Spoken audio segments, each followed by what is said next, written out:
Добър ден, казвам на Дончо Иванов, голмайстор на Зара Бойс. Преди броени минути завърши супер дербито от група Ливърпул между отборите на ФК Зара Бойс и Ботев Гълъбово. Не знам дали е изненадващ резултата, това ще го преценят всички слушатели на преданието коментар на специалиста. Ботев Гълъбово стъпи с 3-1 след една много добра игра на Зара Бойс. Как ще коментираш матча и заслужено ли победихте? Мисля, че стана добър матч, тежък физически, но смятам, че заслужено победихме. Просто ги атакувахме ги на контратака, повечето играхме, но смятам, че стана здрав матч и победихме заслужено и смятаме да атакуваме първото място за купата. Това ли беше рецептата срещу Ботев Гълъбово? Да ги чакате на контра и да си чакате момент? Да, точно така. Просто този път бяхме технически грамотни, подредени бяхме правилно и смятам, че всичко, което бяхме говорили преди матча, се получи. Значи момчетата на Ботев Гълъбово направиха доста положения, които не можаха да ги реализират и удариха няколко къде. Не им върши играта днеска. Вие се възползвахте от това и спечелихте този матч и по този начин групата стана много заплетена. В момента 3 отбора имат с по 12 точки на второ, трето и четвърто място и Ботев са в момента първи, като най-вероятно ще завършат и първи групата. Как ще коментираш вашата група и според тебе какъв е вашия шанс за продължение на четвъртфиналите?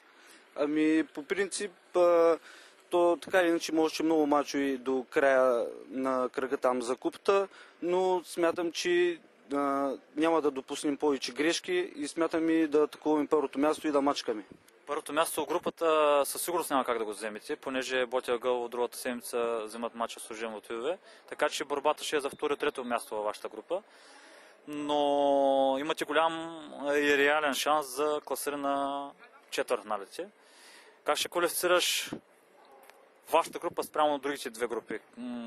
Вашата ли е най-оспорна, най-интересна или някоя друга група? По принцип, да, като гледам, нашата е по-завързана групата, защото първите 4 отбора, нали, са с равни точки и смятам, че оспорвана е и са по-добри отборите от нашата група.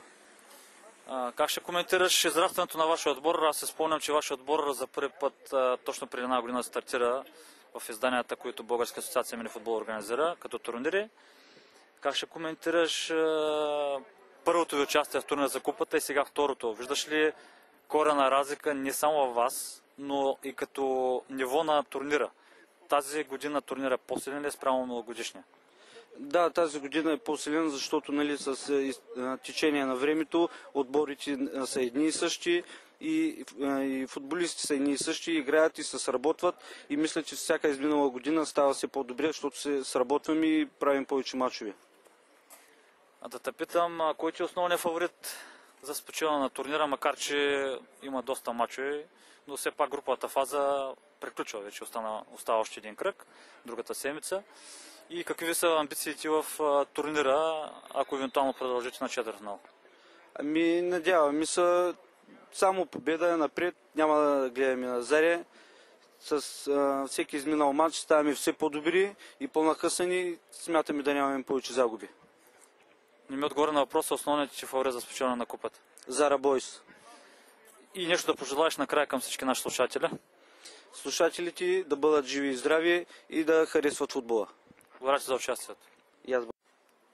Добър ден, казвам на Дончо Иванов, голмайстор на Зара Бойс. Преди броени минути завърши супер дербито от група Ливърпул между отборите на ФК Зара Бойс и Ботев Гълъбово. Не знам дали е изненадващ резултата, това ще го преценят всички слушатели на преданието коментар на специалиста. Ботев Гълъбово стъпи с 3-1 след една много добра игра на Зара Бойс. Как ще коментираш матча и заслужено ли победихте? Мисля, че стана добър матч, тежък физически, но смятам, че заслужено победихме. Просто ги атакувахме ги на контратака, повечето играхме, но смятам, че стана здрав матч и победихме заслужено и смятаме да атакуваме първото място за купата.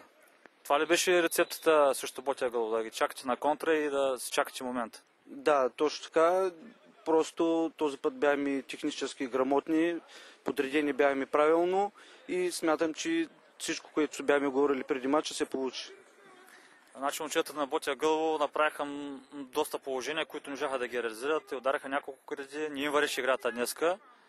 Вие се възползвахте от това и спечелихте този матч. И по този начин групата стана много заплетена. В момента 3 отбора имат с по 12 точки на второ, трето и четвърто място и Ботев са в момента първи, като най-вероятно ще завършат и първи групата. Как ще коментираш вашата група и според тебе какъв е вашия шанс за продължение на четвъртфиналите?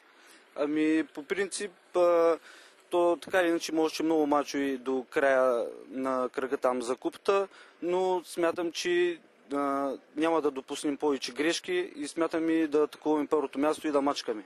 Първото място в групата със сигурност няма как да го вземете, понеже Ботя Гълъбово другата седмица вземат мача с Ужем от ЮВ, така че борбата ще е за второ и трето място във вашата група. Но имате голям и реален шанс за класиране на четвъртфиналите. Как ще квалифицираш вашата група спрямо другите две групи? Вашата ли е най-оспорна, най-интересна или някоя друга група?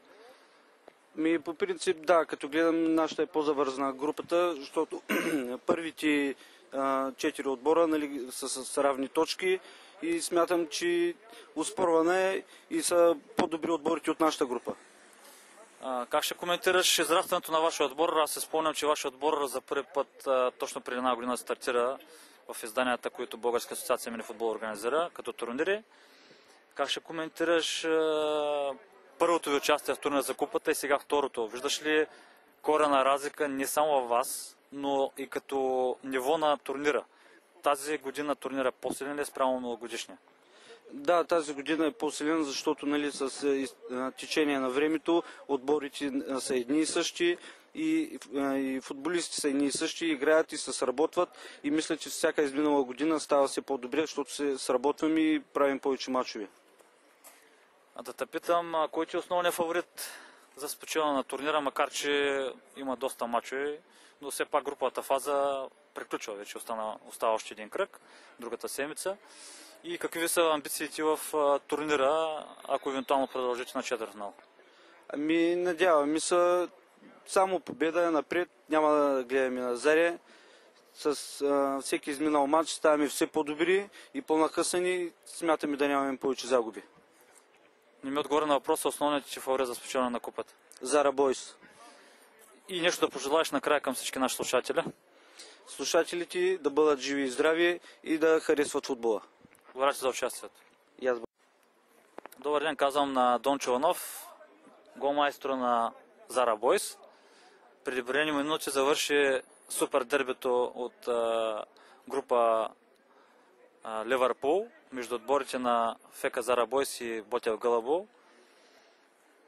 Не знам дали е изненадващ резултата, това ще го преценят всички слушатели на преданието коментар на специалиста. Ботев Гълъбово стъпи с 3-1.